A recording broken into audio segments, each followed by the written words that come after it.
nga an ko an bɛ Mali ka hɔrɔnya min d'a ma o tɛ taa o jamana ninnu ka dimi sira fɛ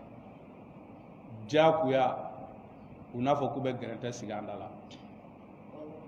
o ye diyagoya de ye u y'u ka cidenw bila Mali dafɛ jamana bɛɛ k'a f'u bɛɛ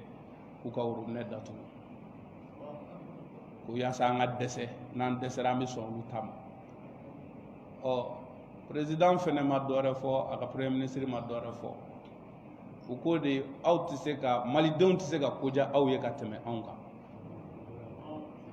min ye anw ka hɛrɛ ye anw b'o dɔn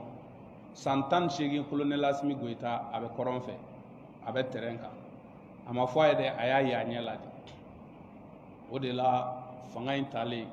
u bɛ ka min fɔ anw tɛ jamana si contre la mais an bɛ maliyɛn denw de ka hɛrɛ nɔfɛ san 8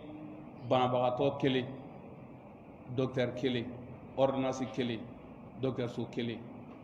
kabini bana ye bolodenkɔni dimi ye fo bana ye farikolo fan bɛɛ dun k'i kana docteur falen i kana mɔgɔ fara docteur kan i kana docteurso wɛrɛ lajɛ k'i ka to docteur ma o tuma ni banabagatɔ sara tuma min na a bɛ sɔrɔ k'a ko Ala ka hinɛ a la ko in ka kuma in fɔ kumakan suruman na min bɛ jamana kɔnɔ binni dɔrɔn de don an ti Faransi contre la an ti Chinois contre la jamana kɛlɛ binna jamana ka 2012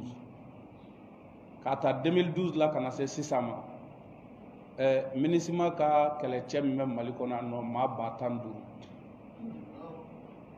Faransɛw ka kɛlɛcɛ min bɛ yan maa 50,000 o kɔfɛ G5 Sahel o ka turupu min bɛ yan nɔ mɔgɔ 50,000 de kofɔra an yɛrɛ t'o hakɛ dɔn n'i y'o fara Mali armée kan est ce que mototigi damadɔni bɛ se ka se olu la wa n'o y'a sɔrɔ ko kɔnɔna jɛlenya la tiɲɛ yɛrɛ la ko kɛlɛ bɛ ka kɛ donc o de la ɲɛmɔgɔw y'o de fɔ u ko anw ma ban anw tɛ foyi contre la anw bɛ fɛ k'an ka jamanadenw bɛ se ka lakana cogo min na de o tuma na c'est comme si bi nin décision in ka nin ta Choguel ye discours min tenu Nations Unies la cɛ o cɛ y'a tenu histoire la ka tɛmɛ a bɛɛ fagara a bɛɛ kɛra seere aw b'a dɔn Thomas Sankara ninnu tɛmɛn'o fɛ Patrice Lumumba ninnu tɛmɛn'o fɛ cɛ o cɛ y'a discours ɲɔgɔnna tenu u t'i to yen wa a bɛ yɔrɔ min na bi jamana marabagaw u ka jɔ nin jɔyɔrɔ in na ka nin décision in ta k'u jɔ yen an jɛlen de don an ni kɔ ni jamana in bɛ kisi ni o de ye a ka kisi ni o ye an ti Faransi contre la bi an t'u contre la sini mais anw ko maliyɛn denw ka hɛrɛ de ka bila ɲɛfɛ fɔlɔ tɔw ta ka na donc ni maa min bɛ fɛ k'an dɛmɛ jamana in ka bɔ degun na i k'an dɛmɛ hakilina min bɛ maliyɛnw yɛrɛ la i k'an dɛmɛ o hakilina kan fɛn o fɛn bɛ yen nɔ nin dɔrɔn de don n'i ye maa 2 ye kɛlɛ la 200 tilatɔ dɔ bɛ 120 de nɔfɛ sinon 200 tilali maa 2 cɛ kɔni bɛɛ b'a dɔn o bɛɛ 100 mais n'i ye kɛlɛ bɔlen a la dɔ bɛ fɛ ka 120 de ta donc o la k'a fɔ aw ɲɛna a ka dugawu kɛ u ko gɛlɛya bɛ jamana kɔnɔ vie chère bɛ yen tiɲɛ don ko ka gɛlɛn n y'o de fɔ kuma kɔnɔna na n ko hɔrɔnya tɛ sɔrɔ ten bi ni anw ye dayɛlɛ sisan k'a fɔ bi conseil des ministres la awɔ u ye fɛn o fɛn fɔ an sɔnna a bɛɛ ma fanga minnu tɛmɛna o de kɛra jamana kɔnɔ olu ye kɔfɛmɔgɔw de ka hɛrɛ lajɛ an'u yɛrɛ bɛ dɔrɔmɛ 1 min sɔrɔ k'a bila u kun u y'o de lajɛ donc ni jamana bɛ firi a ka firi jamana firila o de la fɛn 2 de bɛ sen na bi an ko fɔ an ka jamana ka hɔrɔnya segin a ma donc jamana minnu bɛ yen nɔ ni olu t'o fɛ olu b'an contre la a farafinnama minnu bɛ Mali kɔnɔ ka jugu ka tɛmɛ a tubabulamaw yɛrɛ kan a 2nan wallahi an bɛ Ala ka so de kɔnɔ zone dɔw taara ka t'u ka wari sara u yɛrɛ ye pôle économique la zominɛ daminɛnen a dɔw taara ka taa ko tiɲɛna ne tun ye dɔ dun a filɛ nin ye o min bɛ sen na dɔw b'a dɔn u tɛna to yen diyagoya olu bɛ mankan ci wa o cogo kelen na contrat dɔw tun signé armée ka niveau la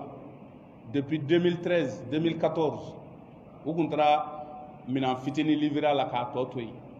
k'a tɔ wari ci pa